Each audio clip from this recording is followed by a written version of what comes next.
Assalamu alaikum students. I am myself Ulfat Gulzar. Today we are going to discuss a new topic that is contracted pelvis. Today we will discuss the part first. In this I will tell you what is contracted pelvis, what is the definition, what are the different types of pelvis, and what is the classification of contracted pelvis. So let us begin with the definition.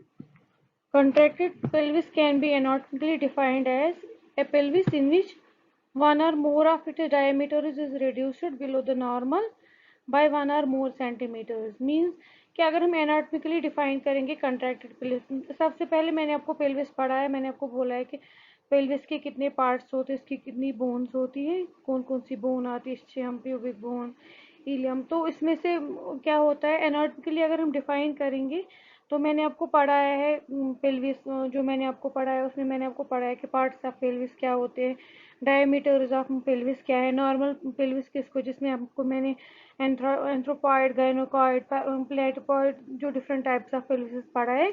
तो यहाँ पे anatomically अगर हम define करेंगे हम किसको बोलेंगे, anatomically ये पेल्विस कंट्रैक्टेड है। तो वो पेल्विस होता है जिसमें 1 or more ऑफ डायमीटर्स, या तो एक या एक से ज़्यादा जो डायमीटर्स होते हैं वो रिड्यूस हो जाते हैं बिलो द नॉर्मल, नॉर्मल से वो रिड्यूस हो जाते हैं बाय 1 or more सेंटीमीटर्स। कभी कभी 1 सेंटीमीटर कम होता है, कभी 2 सेंटीमीटर, कभी 3 सेंटीमीटर। तो उसको हम एनाटॉमिकली कंट्रैक्टेड पेल्विस बोल सकते हैं। अगर हम ओबस्ट्रक्टिकली डिफाइन करेंगे पेल्विस को तो it is a pelvis in which 1 or more of it is diameters is reduced so that it interferes with the normal mechanism of labor. So ओबस्ट्रैक्टिकली हम बोल सकते हैं वो पेल्विस जिसका डायमीटर एक या एक से ज़्यादा डायमीटर्स चेंज हो जाते हैं। तो ओबस्ट्रैक्टिस जिसमें ओबस्ट्रैक्टिकली डायमीटर्स रिड्यूस हो जाते हैं, लेकिन उसका इफेक्ट किस पे पड़ता है, mechanism of labour, child birth, जो पार्चुरेशन होता है उस पर उसका असर पड़ता है। मीन्स नॉर्मल चाइल्ड बर्थ नहीं हो पाता है, नॉर्मल लेबर नहीं होता है, तो उसको हम उस टाइम ओबस्ट्रैक्टिकली कंट्रैक्टेड पेल्विस बोल सकते हैं।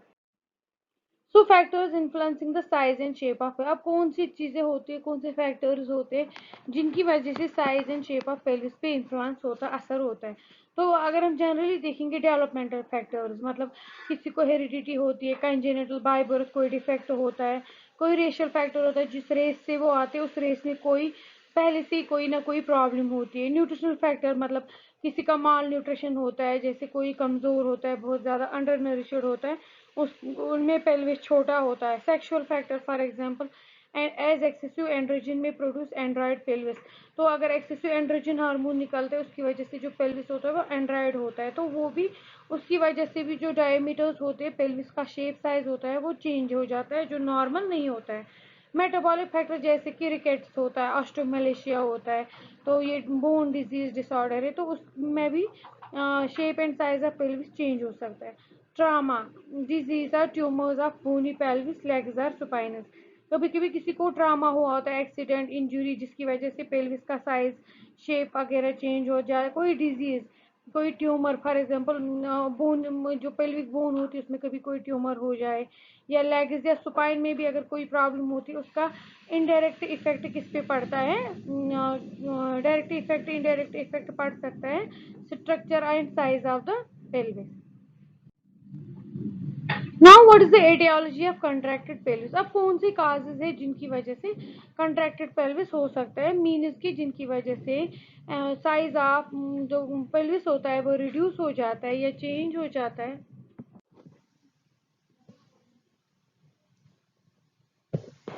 सो एटियोलॉजी में मैंने आपको बोला कि काजेज कौन से हो सकते हैं जिनकी वजह से कंट्रैक्टेड पेल्विस हो सकता है। तो पहले काजेज में मैंने मैंने डिवाइड किया इसको पेल्विक काजेज। हाँ, पेल्विक काजेज में डेवलपमेंटल, मतलब जब बच्चा बड़ा होता है तो उसमें जो डेवलपमेंट होती है उस टाइम, कंजेनिटल जो बाय बर्थ उसमें डेवलपमेंट होती है, उसमें कहीं भी प्रॉब्लम हो, स्मॉल गायनोकॉइड पेल्विस हो, मतलब जनरली जो कंट्रैक्टेड पेल्विस होता है गायनोकॉइड पेल्विस, स्मॉल एंड्रॉयड। मैंने आपको टाइप्स ऑफ पेल्विस पढ़ा है, प्लीज़ रेफर कीजिएगा। जो मैंने आपको पढ़ा है डिफरेंट टाइप्स ऑफ एंड्रॉयड, गायनोइड, प्लेटिपोलॉइड, तो ये वो पेल्विस होता है। स्मॉल एंड्रॉयड पेल्विस हो सकता है बाय डेवलपमेंटल प्रॉब्लम में, स्मॉल एंथ्रोपॉइड पेल्विस हो सकता है, स्मॉल प्लेटपॉइड पेल्विस सिंपल जो फ्लैट पेल्विस होता है उसमें वो अंदर के जो ग्रोव्स होते हैं वो एब्सेंट होते हैं, या नेग्लिस पेल्विस होता है जिसमें वन सैक्रल एला, जो एक साइड का सैक्रम की साइड से जो एला होता है वो एब्सेंट होता है। Roberts pelvis means absence of both sacral एला, जिसमें दोनों साइड से जो सैक्रल एला होते हैं वो एब्सेंट होते हैं। High assimilation pelvis means sacrum is composed of 6 vertebrae, ज्यादा एसिमुलेशन होती है। लो एसिमुलेशन कभी कभी सैक्रम 4 ही वर्टिब्रेस का होता है। सुप्लेट पेल्विस जो बहुत ज्यादा सिप्लेटेड होता है, सिम्प्लिसिस प्यूबिस जो होता है वो सिप्लेटेड होता है। Causes of the pelvis continue, metabolic cause हो सकता है, मेटाबॉलिक डिसऑर्डर हो सकता है, जैसे मैंने आपको रिकेटिस बोला, ऑस्टियोमेलेशिया बोला। ट्रॉमेटिक हो सकता है, जैसे फ्रैक्चर वगैरह हो गए। नियोप्लास्टिक मीन्स कैंसरस ग्रोथ हो सकती है, फॉर एग्जाम्पल ऑस्टियोमा हो सकता है, ये कैंसरस ग्रोथ है बोन की। पहले मैंने आपको बोला काजेज ऑफ पेल्विस। अब काजेज ऑफ सुपाइन, जो हमारा लंबर सुपाइन है उसमें भी अगर कभी कभी प्रॉब्लम होती है, उस काज की वजह से भी क्या होता है, उसकी वजह से भी हो सकता है कि जो ये होता है पेल्विस होता है वो कंट्रैक्टेड हो जाता है। सुपाइन में अगर लंबर काइपोसिस होगा, जो हम बोलते हैं कि जो यूजुअली हमारा सुपाइन होता है सेमी कर्व्ड सा होता है, माइल्ड कर्व। लंबर काइपोसिस में क्या होता है, इसमें एक्स्ट्रा करु होता है। लंबर स्कोलियोसिस में भी करु जो होता है, बीच में कहीं पे लंबर इतना ज्यादा अंदर की तरफ करूड होता है कि उसकी वजह से सुपाइन की जो शेप होती है वो चेंज हो जाती है। विद द रिजल्ट उसकी वजह से क्या होता है, उसका डायरेक्ट जो इफेक्ट होता है वो पेल्विस पे पड़ता है, पेल्विस कंट्रैक्टेड हो जाता है। या सुपरडाइलोलिस्थेसिस जो होता है उसमें क्या होता है, जो usually fifth lumbar vertebrae above होता है उसके नीचे जो फोर्थ वर्टिब्रा होता है वो बाहर निकल जाता है, फिफ्थ फोर्थ पीछे रह जाए। उसकी वजह से क्या होता है, स्ट्रक्चर सुपाइन का चेंज होता है, नर्व कंप्रेशन हो सकता है। तो उसकी वजह से क्या होता है, जो सैक्रम होता है वो पुश हो जाता है फॉरवर्ड, उसकी वजह से आउटलेट कंट्रैक्शन जो होती है पेल्विस की वो चेंज हो जाती है। So this was with the supine causes in the lower limbs. कभी कभी जो लोअर लिम्स होती है, टांगे होती है, अगर उनमें भी कोई चेंज आ जाती है, एनाटॉमिकल स्ट्रक्चरल चेंज, उसकी वजह से भी जो पेल्विस होता है वो कंट्रैक्ट हो जाता है। जैसे डिसलोकेशन ऑफ वन और बोथ फ्यूमरस, जो हमारी लॉन्ग बोन्स होती है, या तो एक लेग में या दोनों लेग्स में जो फ्यूमरस होती है वो अगर डिसलोकेट हो जाती है, एक दूसरे से दूर हो जाती है। Atrophy of one or both lower limb, जो या तो एक लिम्ब या दोनों लिम्ब जो होती है वो एट्रोपी हो जाती है, मीन्स कि बोन का जो स्ट्रक्चर होता है वो एट्रोपाइज हो जाता है, उसमें डिजेनरेशन होती है, फिर बोन नॉर्मल नहीं रहती है। ओब्लिगर एसिमेट्रिक पेल्विस हो जाता है, one oblique diameter is obviously shorter than the other. या जो ऐसी प्रॉब्लम में एट्रोफी में क्या होता है, एक जो डायमीटर हो, जैसे मैंने आपको पढ़ाया डायमीटर था पेल्विस, तो जो ओब्लिक डायमीटर्स होते हैं पेल्विस के वो बराबर होते हैं। तो यहाँ पे क्या प्रॉब्लम होती है, एक ओब्लिक डायमीटर दूसरे डायमीटर से शॉर्ट होता है। This can be found in Naegele's pelvis, scoliotic pelvis disease, fractures और tumours affected one side. This was about the causes. Now we will discuss about the diagnosis of contract. हम किस तरह से diagnose करेंगे कि किसी मदर का, किसी फीमेल का ये जो पेल्विस है ये कंट्रैक्टेड है। तो सबसे पहले हम हिस्ट्री टेकिंग करेंगे, उसमें कंप्लीट हिस्ट्री लेंगे कि उसकी बर्थ हिस्ट्री क्या है, कंजेनिटल डिसऑर्डर तो नहीं है, एज क्या है, मैरिटल स्टेटस क्या है। तो rickets is expected is a history of delayed walking and dentition. जैसे कि मतलब हम देखते हैं कभी कभी हम बोलते हैं कि कोई बच्चा होता है, हम बोलते हैं इसका वॉकिंग बहुत टाइम के बाद भी बहुत देर से चला, बच्चा चल नहीं रहा है, टाइम पे जब उसको वॉक करना है तब वो नहीं वॉक कर रहा है। तो उस टाइम पे क्या बोलते हैं हम, क्या होता है उस टाइम पे, that also comes the history, there can be the history of rickets. Rickets एक बोन डिजीज है, फ्रेजाइल बोन हो जाती है, फ्रैक्चर्स होते हैं, तो वो हिस्ट्री है। ट्रामा और डिजीज तो नहीं है। जैसे पेल्विस का, सुपाइन का या लंबर लिम्ब हिस्ट्री पूछनी है रिगार्डिंग दिस।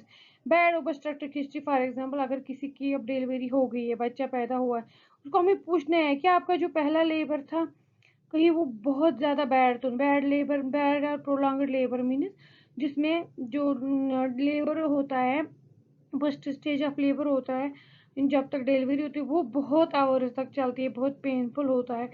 तो ऐसे में हम क्या बोलते हैं, तो हम बोल सकते हैं उस टाइम के कहीं हिस्ट्री अगर है पहली डिलीवरी में प्रोलॉन्ग्ड लेबर की, तो there can be chances of कि ऐसे में कंट्रैक्टेड पेल्विस से या डिफिकल्ट फोर्सेप्स लगाने पड़े डिलीवरी के टाइम पे, या किसी को प्रोलॉन्ग्ड लेबर हुआ उसके बाद फाइनली उसको सिजेरियन सेक्शन करना पड़ा, या किसी की स्टिल बर्थ हो गई, बच्चा बर्थ के टाइम पे डैड पैदा हो गया, मर गया, तो that can be due to the still discontracted pelvis.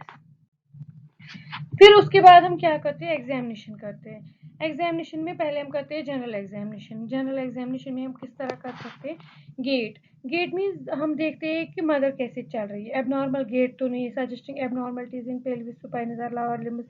हमें मदर को चलने के लिए बोलना है, फिर देखना है कि इसकी लेग्स कहीं टिल्टेड तो नहीं है, शॉर्टनेड तो नहीं है, इसका गेट नॉर्मली अच्छे से चल रही है कि नहीं, इसका स्पाइन का हाइपोसिस तो नहीं है, बेंडिंग तो नहीं है, एक्स्ट्रा बेंडिंग कहीं पे। फिर stature, women with less than 150 centimetre height usually have contracted pelvis. आपने अक्सर देखा होगा जो बहुत कम हाइट की फीमेल्स होती है, अक्सर बोलते हैं कि इनको नॉर्मल डिलीवरी नहीं होगी, सिजेरियन करना पड़ेगा। क्यों बोलते हैं, क्योंकि यूजुअली कॉन्ट्रैक्टेड पेल्विस होता है। सुपाइन एंड लोअर लिम्स में हमें एग्जामिनेशन करना है, में हैव डिजीज और लीजन। अगर सुपाइन या लोअर लिम्स में कोई डिजीज प्रॉब्लम है या कोई कैंसरस ग्रोथ या कुछ है, तो उस टाइम भी हम डायग्नोज कर सकते हैं कि ऐसे में कंट्रैक्टेड पेल्विस हो सकता है, क्योंकि उसका डायरेक्ट इफेक्ट पेल्विस पे पड़ता है। एग्जामिनेशन, जनरल एग्जामिनेशन में manifestation of rickets, for example square head तो नहीं है, हमें देखना उसका सिर कैसा है, रोजी बीड्स एंड कोस्टल रिजेस, जो कोस्टल रिजेस होते हैं वहाँ पे ये मोती वो जो होते हैं ना, मतलब जैसे गांठ जैसे होते हैं वो तो नहीं, पिजन चेस्ट तो नहीं है, जैसे पिजन चेस्ट होता है जिसका चेस्ट बाहर निकला होता है, हेरिसन साल का सेंड बो लेग्स तो नहीं, ये बोन डिजीज है। बो लेग्स में जैसे तीर जैसी टांगे होती है, दूर से लगता है कि इसकी टांगों का एबनॉर्मल स्ट्रक्चर और बहुत थिन टांगे हैं। डिस्टोशिया डिस्ट्रोफिया सिंड्रोम, ऐसा हो सकता है जैसे शॉर्ट स्टकी सब फर्टाइल वुमेन होगी, एंड्राइड पेल्विस होगा, मैस्कुलाइन हेयर डिस्ट्रीब्यूशन, उसमें मेल की तरह पूरी बॉडी में हेयर होगा, या डिलेड मिनार की वो बोलेगी कि मुझे बहुत टाइम के बाद पीरियड्स हुए, बहुत एडवांस्ड एज में हुए, या women who is exposed to occiput और पोस्टीरियर पोजीशन या डिस्टोशिया, जिसमें ये सब प्रॉब्लम हो, तो हमें गेस करना चाहिए कि may be she on general examination अगर हम देख रहे हैं कि उसमें पिजन चेस्ट है, स्क्वायर हेड है, वहाँ से हिस्ट्री है, वो शॉर्ट भी है, स्टॉकी है, सब फर्टाइल है, लेट मिनार की हुआ है, तो उसमें हम गेस कर सकते हैं कि उसमें भी कंट्रैक्टेड पेल्विस हो सकता है। Next is abdominal examination. Abdominal examination में हम जैसे कर सकते हैं non engagement of head in the last 3-4 weeks in primary gravity, जब लास्ट के 3-4 जैसे 7th मंथ के बाद फिर जो हेड होता है उसमें नॉन एंगेज होता है, एंगेज ही नहीं हुआ होता है, मतलब जैसे 8th मंथ के बाद 8th मंथ से फिर हेड एंगेजमेंट स्टार्ट हो जाती है, तो उसमें नॉन एंगेजमेंट होती है, हेड एंगेज ही नहीं होता है। क्यों नहीं होता है, क्योंकि उसमें जो पेल्विस होता है वो कॉन्ट्रैक्टेड होता है, इसलिए उसमें क्या होता है, उसमें हेड एंगेजमेंट नहीं होती है। पेंडुलस एब्डोमेन, जैसे फनल शेपर्ड, कुछ अजीब सा स्ट्रक्चर एब्डोमेन का जब हम एग्जामिनेशन करते हैं तो जो एब्डोमेन होता है उसको कुछ अजीब सा ये फनल शेपर्ड स्ट्रक्चर जैसा होता है। माल प्रेजेंटेशन आर मोर कॉमन, मतलब प्रेजेंटेशन नॉर्मल नहीं होती है, जैसे वर्टिकस प्रेजेंटेशन होती है तो प्रेजेंटेशन नॉर्मल प्रेजेंटेशन नहीं होती है, माल प्रेजेंटेशन होती है। तो फर्स्ट मैंने आपको बोला है एग्जामिनेशन, जनरल एग्जामिनेशन, हम जनरल हिस्ट्री टेकिंग वगैरह एग्जामिनेशन। फिर इसके बाद आती है pelvimetry. Pelvimetry is the assessment of the pelvic diameters and capacity done at 38 to 39 weeks. It includes clinical pelvimetry है। तो पेल्विमेट्री मीन्स पेल्विस को उसकी मीट्री करना, उसके मेजरमेंट्स देखना। यूजुअली हम प्रेगनेंसी के एंड पे करते हैं, हम उससे पहले भी कर सकते हैं। नॉर्मली अगर हमें पता होगा कि किसी पे जैसे हमें हिस्ट्री या एग्जामिनेशन पे पहले ही पता चले कि इसमें ऐसे ऐसे सिम्टम्स है, ऐसी हिस्ट्री, तो हम अगर पहले ही डायमीटर, तो हम उसको सजेस्ट कर सकते हैं कि लेटर आपका कंट्रैक्टेड पेल्विस से आपकी नॉर्मल डिलीवरी नहीं होगी, क्या क्या प्रॉब्लम। अब अगर प्रेगनेंसी हो गई है उस टाइम भी हम पेल्विमेट्री से देख सकते हैं, पहले ही डिलीवरी से पहले अगर हम पेल्विमेट्री करेंगे, मेजरमेंट्स आप डायमीटर्स करेंगे पेल्विस के, उसमें पहले ही पता चलेगा कि मदर को जब डिलीवरी का टाइम आएगा ये नॉर्मल डिलीवरी के लिए इसको हम ले सकते हैं कि नहीं ले। अगर हम ले सकते हैं तो किस डिग्री का contracted, first degree, second degree, third degree, किस डिग्री का ये क्या कहते हैं इसको कंट्रैक्टेड पेल्विस है, तो हम किस देर तक वेट सकते हैं, whether we should induce labour, whether we should try labour और नॉट। तो क्लिनिकल पेल्विमेट्री में हम इंटरनल पेल्विमेट्री करते हैं, किस लिए, इनलेट कैविटी एंड आउटलेट को मेजर करते हैं, हम देखते हैं इनलेट डायमीटर्स, कैविटी कैसी है, आउटलेट कैसा है। फिर एक्सटर्नल पेल्विमेट्री सेम उसी तरह करते हैं, उसमें भी देखते हैं इनलेट, आउटलेट एंड क्या कहते हैं इसको, इनलेट आउटलेट कैविटी जो होती है उसको हम देखते हैं। तो पेल्विमेट्री में उसके बाद हम इमेजिंग पेल्विमेट्री भी करते हैं। ये तो हम हाथ से करते हैं, एग्जामिनेशन करते हैं, हाथ से देखते हैं डायमीटर्स कितने हैं। हम ऐसे क्या कहते हैं, ऐसे भी देख सकते हैं कि कौन सा डायमीटर कितना है, कुछ कोई प्रॉब्लम तो नहीं है। उसके बाद हम इमेजिंग पेल्विमेट्री, जैसे हम एक्सरे वगैरह कर सकते हैं, सीटी स्कैन कर सकते हैं, एमआरआई कर सकते हैं, ये सब चीज़ें अवेलेबल है। यूजुअली हमेशा अवेलेबल नहीं होती और एक्सपेंसिव होती है, तो यूजुअली ये ज़्यादा यूज़ नहीं होती है। तो हम यूजुअली जिम सिंपल एग्जामिनेशन पेल्वियोमेट्री ही करते हैं, जनरल पेल्वियोमेट्री। लेकिन अगर अवेलेबल होगा तो हम एक्सरे, सीटी, एमआरआई वगैरह करा सकते हैं, जिससे हमें मोर एक्यूरेट पता चलेगा कि कंट्रैक्टेड पेल्विस किस डिग्री का है। क्योंकि कंट्रैक्टेड पेल्विस का मतलब ये नहीं है कि नॉर्मल लेबर नहीं, नहीं, क्योंकि डिपेंड करता है कौन सी डिग्री है, first, second, third. So based on the different types, so there is classification. कैसे हम classify करते हैं? Classified by type of distortion of pelvic architecture and degree of contraction. तो usually दो तरीके से हमने हम क्या करते हैं, कंट्रैक्टेड पेल्विस को हमने क्लासिफाई किया। पहला टाइप होता है type of distortion and pelvic arch. हमारे पेल्विस का आर्किटेक्चर मीन्स के स्ट्रक्चर कैसा है, कितना डिस्टॉर्शन है, अगर थोड़ी प्रॉब्लम है तो कितनी है। Degree of contraction, degree of contraction means कितना कंट्रैक्टेड है, अगर कंट्रैक्टेड है कितना कंट्रैक्टेड है। तो क्लासिफिकेशन बाय पेल्विक आर्किटेक्चर में पहले हम देखेंगे क्या है। पेल्विस इक्विबिलेटर जस्ट माइनर, ये क्या होता है, ये एक पेल्विक डिसऑर्डर है जिसमें पेल्विस बहुत छोटा होता है। मतलब छोटे का मतलब क्या है, उसके जो नॉर्मल पैरामीटर्स नहीं होते हैं। तो सॉरी, पेल्विक एक्विबुलेटर जेस्टो माइनर पेल्विस जो होता है उसमें क्या होता है, generally reduction of all diameter equally shortened usually by 1 to 2 centimetre. तो यूजुअली क्या होता है, ऑकर्स इन शॉर्ट, जो बहुत छोटे होते हैं, काट के स्ट्रेचर के छोटे, यूजुअली उनमें होता है। ये जो पेल्विक एक्विबुलेटर जेस्टो माइनर, ये एक ऐसा डिसऑर्डर है जिसमें पेल्विस के जो इतने भी डायमेंशंस होते हैं वो यूनिफॉर्मली स्मॉलर होते हैं, बिल्कुल छोटे होते हैं नॉर्मल डायमीटर्स से। Also occurs in women with musculoskeletal bones and developed muscles. The pelvis has masculine features such as narrow sacrum, narrow pubic outlet.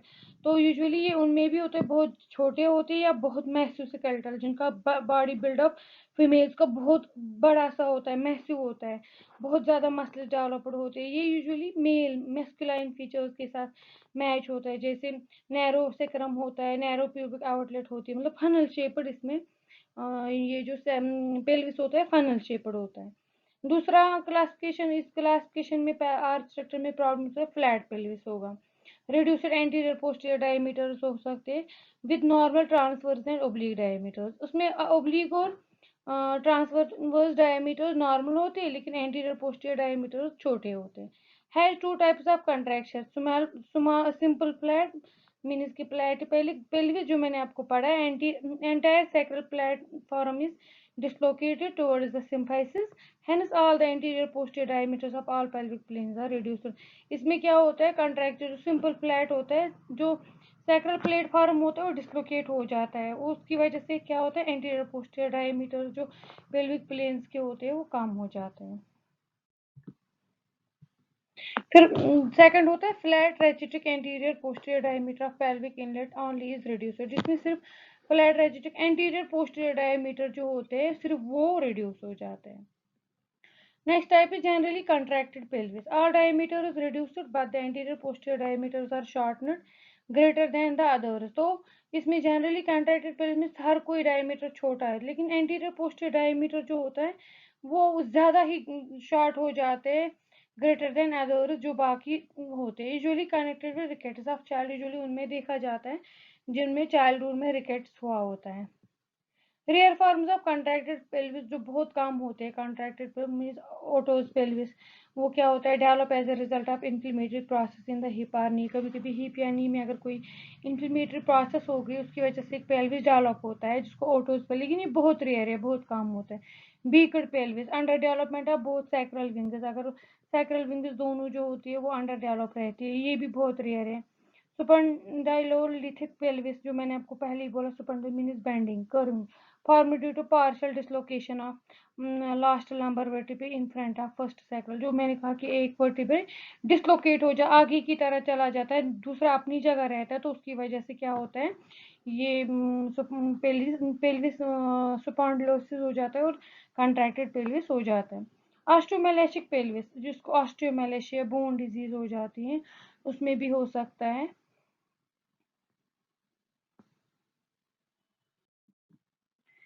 So first now we will discuss the second classification by degree of contracture। Degree of contractures में 4 degrees है, first degree, second degree, third degree और fourth degree. तो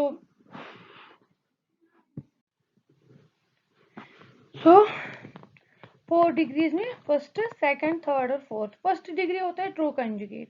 true conjugate means कि जिसमें less than 11 centimetre होता है but not less than 9 centimetre, 9 centimetre से कम नहीं।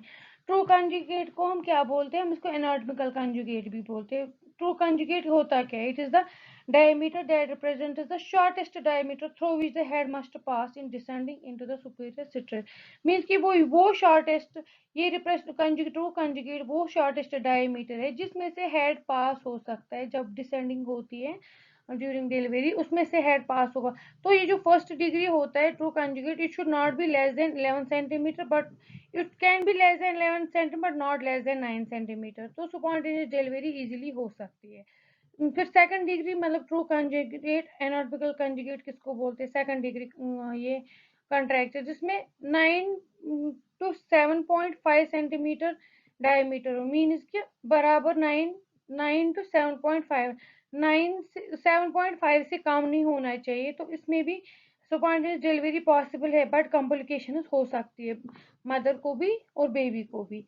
तो थर्ड डिग्री होता है ट्रू कंजुगेट, मतलब जिसको एनाटॉमिकल कंजुगेट बोलते हैं, वो 7.5 to 6 सेंट। इसमें स्पॉन्टेनियस डिलीवरी इम्पॉसिबल है, हमें सिजेरियन सेक्शन करना चाहिए। अगर हमें लगता है 7.5 to 6 सेंटीमीटर ही हमारे डायमीटर्स है, कौन से डायमीटर्स, वो शॉर्टेस्ट डायमीटर जिसमें से हेड को पास होना है, ठीक है।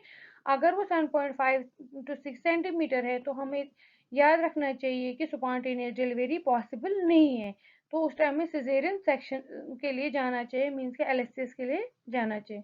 फोर्थ डिग्री होता है ट्रू कंजुगेट लेस देन 6 है। कंजुगेट होता है, ये एनाटॉमिकल पेल्विस होता है, but what is the problem, the problem is कि ऐसे में डिलीवरी इम्पॉसिबल है, ओनली वे सिजेरियन सेक्शन होता है, also known as absolutely contract.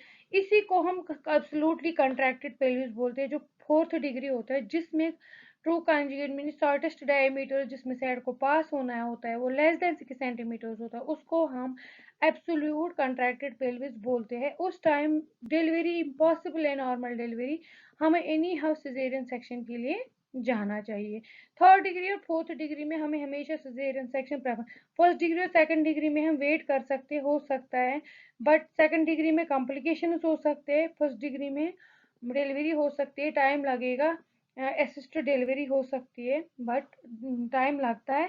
But third और फोर्थ में हमें हमेशा, अगर हमें लगता है 7.5 से 6 सेंटीमीटर के बिलो में बीच में डायमीटर से, तो हमें उस टाइम वेट नहीं करना चाहिए, अर्ली सिजेरियन सेक्शन के लिए जाना चाहिए।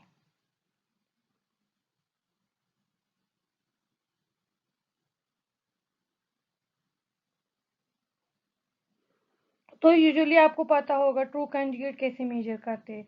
जो प्रोमेट्री होती है सैक्रम की, वहां से लेके centre of the upper surface of symphysis pubis, promontory sacrum की प्रोमेट्री जो होती है ऊपर वाली प्रोमेट्री, वहां से लेके बराबर सरफेस ऑफ सिम्फिसिस प्यूबिस के सेंटर में, वहां तक जो डायमीटर होता है उसको हम क्या बोलते हैं, एनाटॉमिकल ट्रू कंजुगेट डायमीटर, उसी को बोलते हैं, वो हम वहीं से मेजर कर सकते हैं।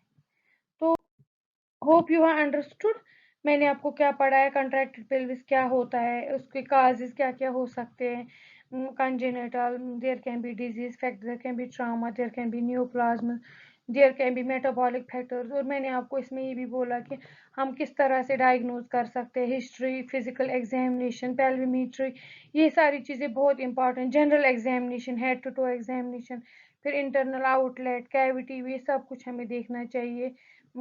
वेदर द डायमीटर्स बराबर है कि नहीं, पेल्विक डायमीटर्स, ओब्लिक, ट्रांसवर्स, जितने भी डायमीटर्स वो कैसे हैं, जनरल फिजिक कैसा है, ओवरऑल कंजेनिटल हिस्ट्री, जो फैमिली हिस्ट्री है, हेरिडिटरी फैक्टर्स कैसे हैं। उसके बाद मैंने आपको क्लासिफिकेशन बोला कि हम किस तरह करते हैं, दो तरीके, आर्च स्ट्रक्चर एंड कंट्रैक्शन। उसमें मैंने बोला कि डिफरेंट टाइप्स है, उसमें भी मैंने बोला डिफरेंट डिग्रीज ऑफ, किस तरह से हम डिग्री डिसाइड कर सकते हैं कि whether the mother can go for normal labour और द सिजेरियन सेक्शन। तो ये क्लास जो FMPA सेकंड ईयर है उनका जो ओबस गायनी का सब्जेक्ट है उसमें एक यूनिट आता है कंट्रैक्टेड पेल्विस काजेस। तो नेक्स्ट ये पार्ट फर्स्ट था, नेक्स्ट पार्ट में आपको मैं पूरा एक्सप्लेन करूंगी ये टॉपिक्स के साथ काम, और वो एक यूनिट खत्म हो जाएगा। उसके बगैर भी जो रेस्ट स्टूडेंट्स है जिनका ओबस गायनी सब्जेक्ट है, जिनके सिलेबस में है, they can also refer the same topic. Thank you so much.